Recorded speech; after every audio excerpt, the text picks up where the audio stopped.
So let's hear from our colleges, our funder, an employer to discuss the importance of creating this new class of credential. Joining the conversation today is Dr. Sean Penn, Chancellor of Seattle Colleges, Carolyn Lee, Program Officer of Ascendium, and Courtney Gebhardt, founder of Blue Sound Construction. Help me welcome and thank each of these individuals for being with us today. You're each an important voice in this work and bring incredible perspective of this journey. So Dr. Penn, I'd like to begin with you today. Can you speak briefly about why you decided to engage in this work? Thank you, Lisa. Good morning.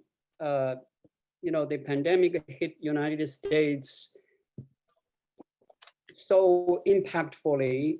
In Seattle, we see thousands of people in the first 4 months, 6 months, greatly impacted. They lost a job, they don't know what to do. We need innovative models to address the cycle of poverty that already existed in Seattle area, and particularly this disappropriate impact on the communities of color. Seattle is one of the wealthy city, technologically very advanced. However, the inequity in annual incomes has been bothering us for a long while. For example, the white family average annual income is about 100,000. Well, when it comes to Latinos, 64,000, less than 40,000 for Black residents. So we have to find a way to provide rapid credential, flexible modalities, and giving the folks living wages to be able to survive. It's part of our mission. So when we were contacted by the lab, we saw this is an opportunity to be a solution to our regional problem, to be part of this innovation, taking risks, and also very importantly, to work hand in hand with our business partners in the community to solve the problem. It's a great opportunity to learn, so we jumped at this opportunity. Thank you, Dr. Penn, so much for that. Carolyn, I'm going to move to you. Why is this work important to support? Hey, Lisa, thank you so much for the question and for the invitation to be a part of the discussion today and this exciting event. Briefly, just want to say, if anyone isn't familiar with the Ascendium Education Group, in addition to being a federal student loan guarantor, a nonprofit organization, and a provider of services and tools to post-secondary institutions, Ascendium is a robust and growing national education philanthropy. And our philanthropy is premised on the idea that post-secondary education and training are the keys to unlocking a lifetime of opportunity for learners from low-income backgrounds, which is who we care most about serving.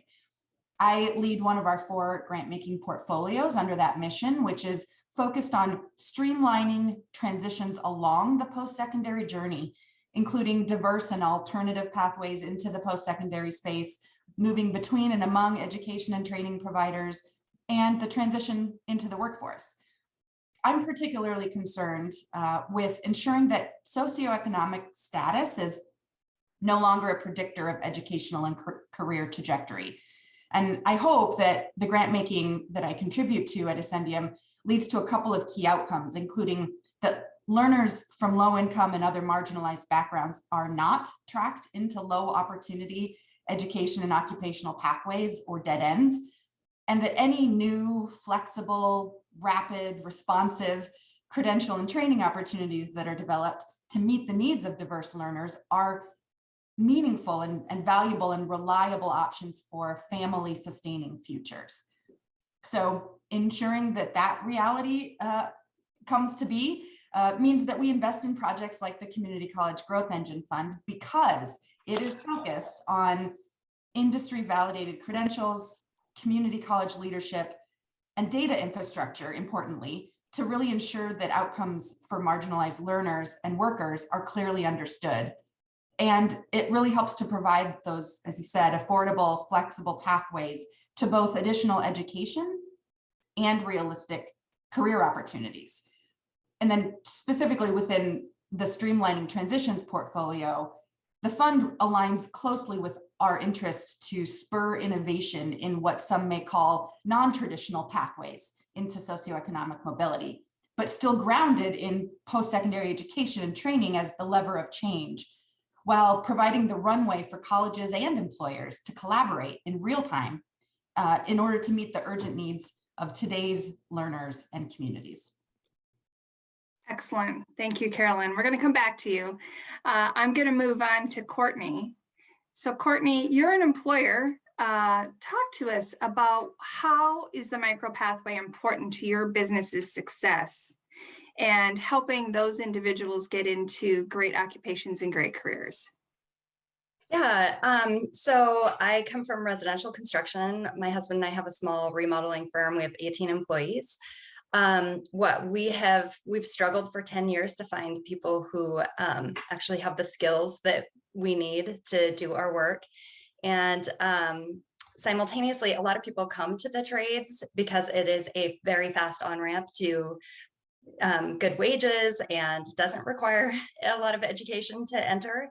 But then a lot of people just get stuck because no one has time to train, no one has time to really stop and enable people to advance into leadership roles. And we desperately need some of those leadership roles, people who can run the job site. So for us, this met two needs, which was one, existing employees that actually really fall under the demographic you guys are describing, but we would love to be able to make sure that they're advancing in their career path, but they just need some of that framework of formalized education about what it takes to put the home together.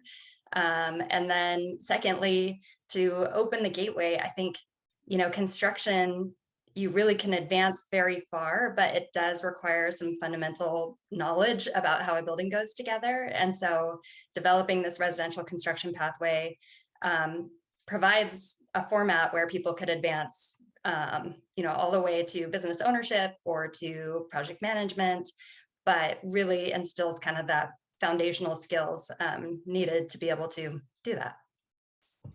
Excellent. And I'm going to have a follow-up to that, Courtney, and I so appreciate your thought process to that of not only really creating the opportunity for people to gain skills, but to continue to learn and advance with you and along with you. But what was your experience in co-designing these micro pathways with the college? It was great. We had a fantastic team. Anna Baldwin was kind of the project manager from the college side. But she just really trusted the expertise that we were bringing as industry. And so, everything from kind of determining what the curriculum would be, it just made it, we started talking in January and we had 20 people enrolled by the fall.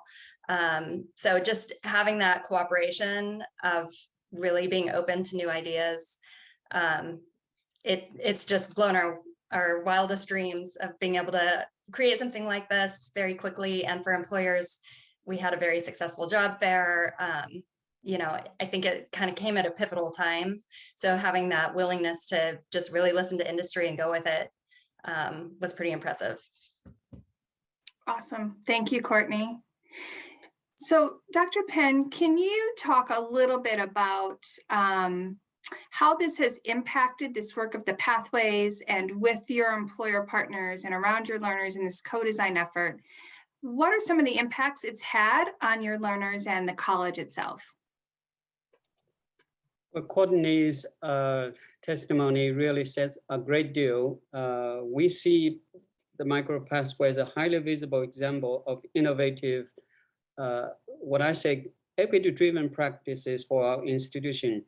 We really so fortunate have the opportunity to what I call evangelize this model in partnership with the City of Economic Development. They provide funding this year.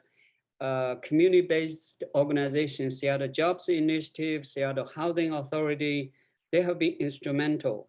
Our local statewide employers such as Seattle's Children's Hospital, the Washington Healthcare Information Management System Society, the Building Industry Association of Washington.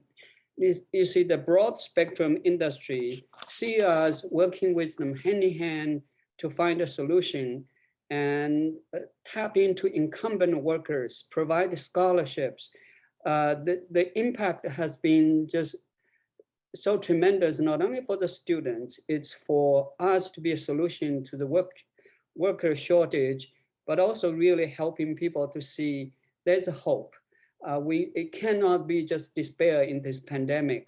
There's a ways, give them confidence, give them pathways to lead into jobs, as well as eventual credentials that can prepare them for gainful employment in this very pricey city we live in. So it is, I can't say enough. We've been so fortunate to have employers like Courtney throughout the region to be willing partners and willing to experiment with us. We learned a great deal. Wonderful. Thank you, Dr. Penn. And some comments I heard in this last statement that I think are so important to highlight and to focus on are, you said, one, to take away that there's more than despair during this time, but also the idea that learners are building not only competence in their skills, but confidence in the fact that they're able to continue on. They have a lifelong learning aspect now. They have a support team and they have a vision for where it's going. So thank you for leading that at your institution and bringing that forward. Carolyn, as you hear these comments from both Courtney and Dr. Penn, how is this sitting with you? How does this align with Ascendium's priorities from what we've seen in Cohort 1? I think it's so crucial what I think both my colleagues have shared, which is that this work is centered on the lived experiences of the learners that it proposes to enroll and the needs that they have both for their education and their career. I think redesigning educational pathways and systems must be focused on the needs of those that traditional higher education hasn't served, the new majority, as we refer to them today. Low-income adult learners, particularly learners of color, first-generation students, et cetera. Ascendium support specifically of the new college systems in Colorado and Arizona, Maricopa, reflects our strong interest in understanding if and how this work can be accelerated and sustained by engaging those system offices, the system-wide support and policies. And I'm so excited about the way that the new Cohort 2 college systems will be able to learn from the experiences of Cohort 1, in particular, Dr. Penn's system work, for example. We really look to levers of change like college systems in our philanthropy that can serve as both multipliers and codifiers of effective efforts to respond to the needs of learners from low-income backgrounds. We're very interested in the ways that college systems will measure the impact of this work on their learners and make decisions about scaling and even sustaining the most effective practices that emerge. Mm-hmm. And finally, I guess I would just say that we're also excited about the opportunity to support community college innovation in both form and function while leveraging the expertise of the lab and the dedicated practitioners, specifically again with our support in Colorado and Arizona, who have recognized that this opportunity to rethink how they empower working adults with credentials to support continued education and career goals. We really see the work of the Community College Growth Engine Fund as a key strategy to increase opportunity for learners from low-income backgrounds. Excellent. Thank you, Carolyn. So appreciate that. And appreciate your support for Cohort 2 colleges, and they're excited to get their work underway and continue to learn from these experiences from these leader colleges. So Courtney, let's talk a little bit about how this experience, how co-designing, how thinking about higher education and employer engagement differently, how has this impacted your view of higher education or partnerships within higher education from an employer standpoint? Yeah, I mean, I think about it from two perspectives. One is specifically our employees who maybe have not had any contact with higher education, you know, and maybe weren't that interested in high school when they were even in it. It's been interesting how, as we've sponsored some of our employees to engage in various kinds of learning, we've actually sent our employees to other kinds of trainings as well. Just the spark that it creates, we benefit from that. We benefit from creating that spark of being excited to learn, being excited to advance, and kind of reimagining what education could be for them. You know, who knows, maybe some will decide they want to become architects or pursue further pathways. So I'm excited for them from just a personal standpoint, but as an employer engaged in it, for us, you know, it's just an opportunity to actually get more productive. And so I don't know if I'm answering the question well. I might need you to restate it, but designing it was incredibly easy. We just basically lifted the Home Building Institute's curriculum to turn it into a year-long program. And you know, then the college hired the instructor. They involved employers in determining who those instructors would be. And so it has been a bit experimental. I've been checking in with the instructor on how it's going, but even he is being very innovative. He runs a multifamily, or he's part of a multifamily building complex. So when they need to do things like, hey, we're going to train on how to install doors today, he's looking for opportunities to bring them, you know, into his workplace to show an actual facility where those things are going on. So I think it's just really exciting how willing Seattle Colleges has been to experiment. Yeah, I think you had some really critical points to bring forward there. And the first is that the design process made it easy for you to engage, and also made it easy to say, let's think about this differently. And let's pull in the people that are closest to that to really put in the right competencies, the right curriculum at the right time, and have it be something that the learners are going to be able to engage in and be successful with. The other aspect is the instructor that you talked about, bringing those work-based experiences into the curriculum and the classroom or the training experience for those learners. That's such an important insight to keep in mind, and something that we found through that you'll read about in the insights brief. So thank you so much for being part of this and being part of the solution and willing to take this path with us, right? And see how it's going and see how it's going to work. So thank you so much. Dr. Penn, thinking about where we are today with Cohort 1 and your experiences in creating these micro pathways and evangelizing this model, I love that statement that you use. What has been an important takeaway for you from this experience? Great question. A few things I think when we reflect this past year and a half. One is invest in employer relationship partnerships. You have to start, fortunately over the years, Seattle Colleges, given our locations and programs, we have had good relations, but always continue to invest in that partnership. You know, Courtney talked about the residential construction is thriving. Because we focus on actively entry-level jobs for incumbent workers. They're willing to cover the cost of intuition. They provide jobs for people with or without experience. They took a risk. That is so important. Another important component or lessons learned, if I may, that is the program. We have to look at modality. It has to be flexible, allow folks, students to work who are working during the day, attend classes on weekends or evenings. That is very, very important to be flexible. The other thing I mentioned earlier, in doing all of this, is knowing when a community or a country are in such a difficult challenges, community colleges have to stand up and say, how can we be a solution? So in the early part of 2021, we convened a lot of employees, business, including the city, Seattle Job Unit. We sponsored what we called a COVID-19 strategy symposium that many folks attended.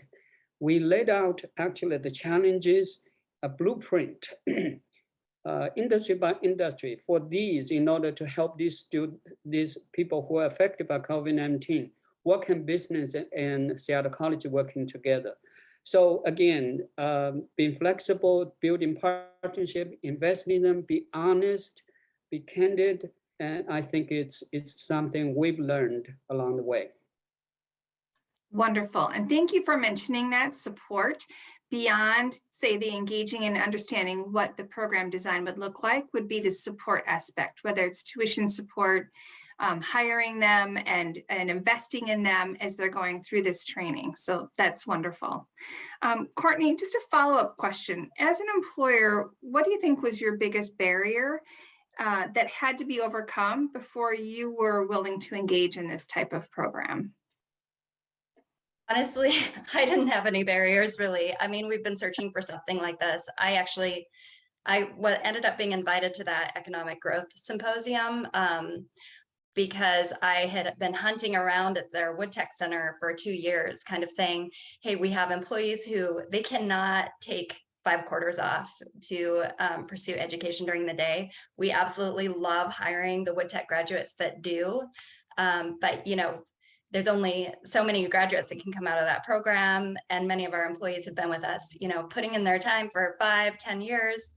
What can we provide for them? So I think that's how I got the invitation to that growth symposium, which I just applaud Seattle colleges for putting that on in partnership with so many others, because it just created an opportunity to engage in those conversations. And, you know, I think there was a lot of talk more along, sorry if I'm getting off track, but there were different kinds of construction being looked at. But, you know, I was there as a representative of residential saying we have a housing crisis. This would solve so many of these equity issues if we had carpenters available.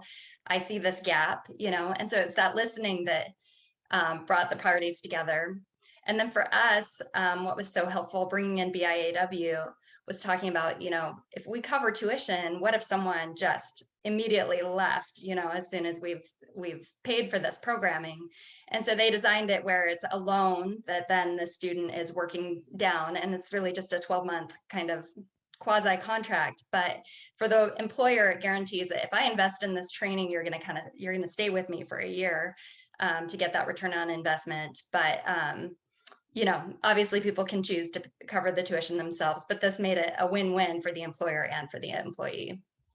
Yeah, I think that investment aspect is so critical for, again, to building confidence and competence. How do we really engage with these learners early on around that aspect? Thank you.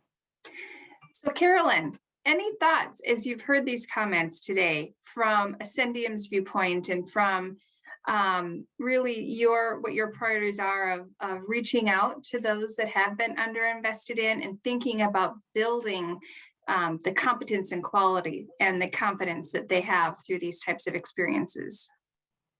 Yeah, thank you. I'm super inspired to hear from both Courtney and Dr. Penn about the work that's happening already, and it makes me even more excited about what Cohort 2 will be able to do, learning from their examples.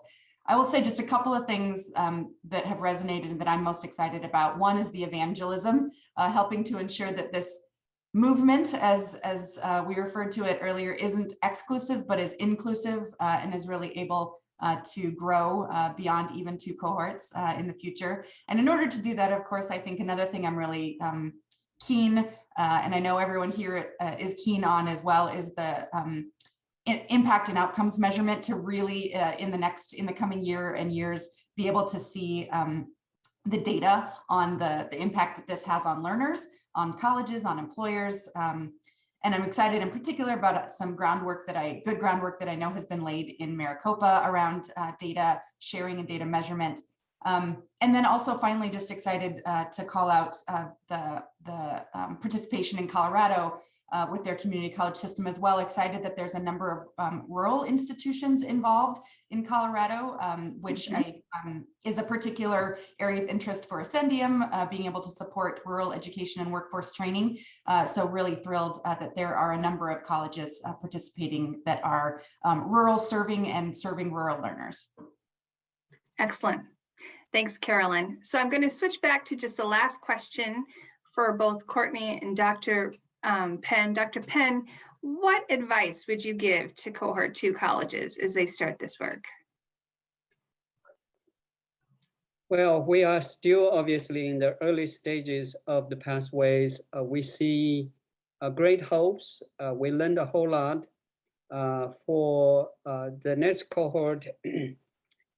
One is, again, we talked about building relationships with business partners, with your local elected officials, including the city, is very, very important. In Seattle College's case, that one of a major person that is with us today, Anna Baldwin, really deserve a lot of credit, have the right individual. But it cannot be just someone like the college administration, the top level, whether being a president or chancellor, has to provide support, has to be there to say, we as a system want to do this. It cannot be just people who are working, of course, with someone like Anna Baldwin make all, she's just magical. But I think the leadership of the board, the leadership of the institution is truly very, very important. And then just be creative. I think Kathleen earlier used the word building the muscle for innovation. Be willing to take risks. And there are some things sometimes may not work. It's okay, because community colleges today, what we're facing is a different challenges. We have to be willing to break the traditional mold, butts in the seats for quarter or 13, 14 weeks. There has to be a different way to support people in our community, willing to jump into where we know where we're going to land. But eventually, that our experience shows taking risks, be willing to reach out, will lead us to good results. It's a win-win-win. Win for the students, the employers, and our institutions.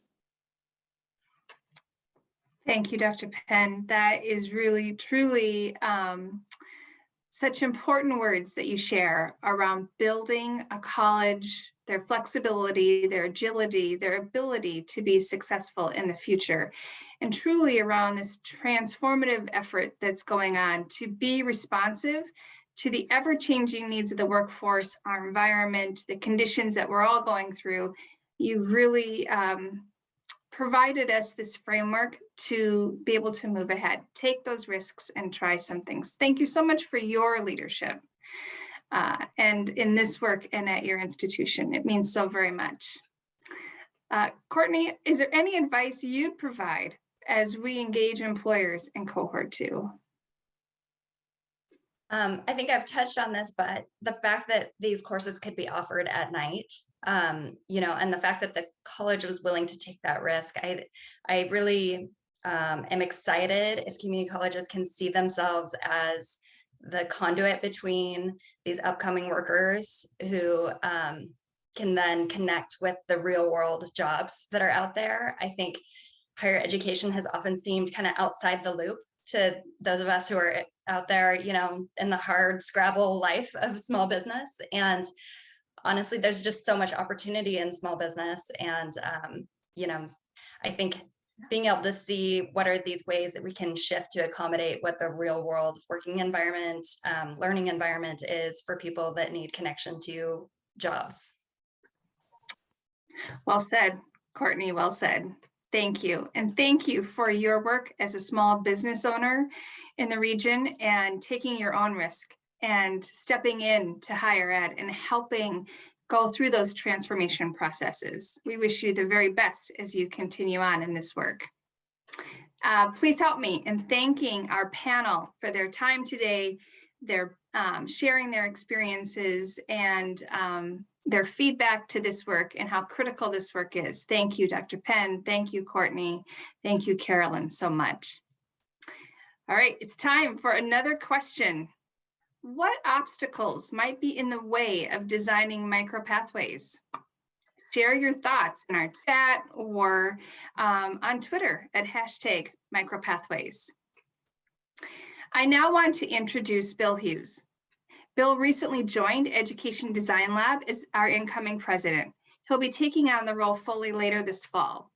Prior to joining the lab, Bill was the founder and CEO of Job Ready, formed in 2019 in partnership with National Education Foundation, with the goal to reach the next million job seekers with world-class career skills training. Bill's previous positions included Chief Strategy Officer at Learning Objects, where he led its growth strategy, Vice President of Global Strategy and Business Development at Pearson, leading innovation, partnerships, and new ventures in post-secondary education. Over the past 25 years, Bill has held leadership positions at Sapient, Mercer, and the Cambridge Innovation Center. Bill's also served on several boards, including the Board of Trustees of Kaplan University, now Purdue University Global, Berkshire Bank, and Fine Tune Learning. Welcome, Bill. Thank you so much, Lisa. Great panel. And thanks also for your team and the leadership that you're bringing to the Growth Engine Fund. The amazing work you all are doing in supporting the cohorts is evidenced, and I'm excited to see more evidence throughout the day. Again, I'm Bill Hughes. I am so grateful to lead the lab in the next leg of its journey. For me, the lab ties together three threads in my own professional journey. First is my passion for innovation, which has been at the heart of the work I've been doing. You said 25 years. Truth be told, it's probably closer to 30. So, but I appreciate the years you've given me back there, Lisa. But that innovation work that I've done really helped me understand a lot about how to manage the risk-taking that Dr. Penn was talking about, that you need to do to innovate. The second thread is my appreciation for human-centered design. When I was at Sapient, we were leaders in human-centered design, bringing that to the web.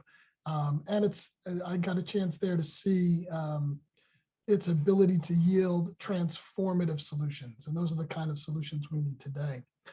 And the third thread is around my enthusiasm to take on the challenge of connecting the dots at the intersection of learning and work. In leading the lab, my focus now is on enabling the sector to scale, but to scale in an equity-centered way through these kinds of pathways that we're going to talk about. And also in measuring and validating innovative solutions. I believe there's going to be a flight to quality. There's a lot of stuff out there, a lot of choices for people to make. They're not always sure what to do. Do I do a course on YouTube? Do I go to get a degree? What's in the middle there? But what's really exciting about the micro pathways that are being developed here is not only that they are options, but they are being tested for effectiveness. And that's going to be really, really important in the future.